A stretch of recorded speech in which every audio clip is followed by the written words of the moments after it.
ಸ್ನೇಹಿತರೆ ನಮಸ್ಕಾರ. ಏನಪ್ಪ ವಿಚಾರ ಅಂದರೆ ನೀವು ಫೇಸ್ಬುಕ್ ಓಪನ್ ಮಾಡ್ತಿದ್ದಂಗೆ ನಿಮಗೆ ಸೆನ್ಸಿಟಿವ್ ಕಂಟೆಂಟ್ಗಳು ಮತ್ತು 18+ ಕಂಟೆಂಟ್ಗಳು ನಿಮ್ಮ ಮೊಬೈಲಲ್ಲಿ ಶೋ ಆಗ್ತಾ ಇರುತ್ತೆ. ನೀವು ಮಕ್ಕಳ ಕೈಗೆ ಮೊಬೈಲ್ ಕೊಟ್ಟಿರ್ತೀರ, ಆ ಟೈಮಲ್ಲಿ ಅವೆಲ್ಲ ಶೋ ಆಗ್ತಾ ಇರುತ್ತೆ.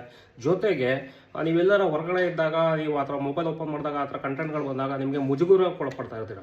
ಇದನ್ನ ನಾವು ಫೇಸ್ಬುಕ್ಕಲ್ಲಿ ಯಾವ ರೀತಿ ಸ್ಟಾಪ್ ಮಾಡಬೇಕು ಬನ್ನಿ ತೋರಿಸ್ಕೊಡ್ತೀನಿ. ಸ್ನೇಹಿತರೆ, ಮೊದಲನೇದಾಗಿ ನಿಮ್ಮ ಫೇಸ್ಬುಕ್ ಅಕೌಂಟ್ನ ಓಪನ್ ಮಾಡ್ಕೊಳ್ಳಿ. ಇದರಲ್ಲಿ ಏನಪ್ಪ ಅಂದರೆ ಇಲ್ಲಿ ಕೆಳಗಡೆ ಕಾಣ್ತಾ ಇದೆಯಲ್ಲ, ಇದು ನಮ್ಮದು ಆಪಲ್ ಸೆಟ್ಟು.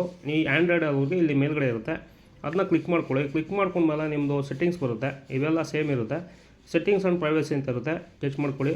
ಅದಾದಮೇಲೆ ಇಲ್ಲಿ ನಿಮಗೆ ಸೆಟ್ಟಿಂಗ್ಸ್ ಅಂತ ಬರುತ್ತೆ, ಓಕೆ ಮಾಡ್ಕೊಳ್ಳಿ. ಇದರಲ್ಲಿ ನಿಮಗೆ ಈ ಕೆಳಗಡೆ ಬಂದರೆ ಕಂಟೆಂಟ್ ಪರ್ಫಾರ್ಮೆನ್ಸಸ್ ಅಂತ ಬರುತ್ತೆ, ಕ್ಲಿಕ್ ಮಾಡ್ಕೊಳ್ಳಿ. ಇಲ್ಲಿ ನಿಮಗೆ ಸೆನ್ಸಿಟಿವ್ ಕಂಟೆಂಟ್ ಅಂತ ಇರುತ್ತೆ. ಇದನ್ನ ಟಚ್ ಮಾಡಿದ್ರೆ ನಾನು ಆಲ್ರೆಡಿ ಮಾಡ್ಕೊಟ್ಟಿದ್ದೀನಿ ಸೋಲೆಸ್ ಅಂತ. ಇದು ಡಿಫಾಲ್ಟಲ್ಲಿ ಇರುತ್ತೆ. ನಿಮಗೆ ಡಿಫಾಲ್ಟ್ನ ಕ್ಯಾನ್ಸಲ್ ಮಾಡಿ ಮಾಮೂಲಿ ಸೋಲೆಸ್ಗೆ ಓಕೆ ಕೊಟ್ಟರೆ ಅದು ಆಮೇಲೆ ಕೆಳಗಡೆ ಸೇವ್ ಅಂತ ಬರುತ್ತೆ. ಸೇವ್ ಮಾಡಿದ್ರೆ ಮುಗೀತು. ಆಲ್ಮೋಸ್ಟ್ ಆಲ್ ಇದಕ್ಕೆ 99% ನಿಮಗೆ ನ್ಯೂಡಿಟಿ ಆಗ್ಬೋದು, 18+ ಕಂಟೆಂಟ್ ಆಗ್ಬೋದು, ಇಲ್ಲ ಸೆನ್ಸಿಟಿವ್ ಕಂಟೆಂಟ್ಗಳಾಗ್ಬೋದು ಕಂಟ್ರೋಲ್ ಆಗ್ಬಿಡುತ್ತೆ. ಇನ್ನು 1% ಮಿಸ್ ಆಗಿ ಬರೋದಂತನ್ನ ನೀವು ಬ್ಲ್ಯಾಕ್ ಕೂಡ ಮಾಡ್ಬೋದು. ಈ ಮಾಹಿತಿ ನಿಮಗೆ ಇಷ್ಟ ಆಗಿದ್ರೆ ದಯವಿಟ್ಟು ಫಾಲೋ ಮಾಡಿ, ಸಪೋರ್ಟ್ ಮಾಡಿ, ಹಾಗೆ ಒಂದು ಲೈಕ್ ಕೊಡಿ. Thank you. ಎಲ್ರಿಗೂ ಒಳ್ಳೆಯದಾಗಲಿ.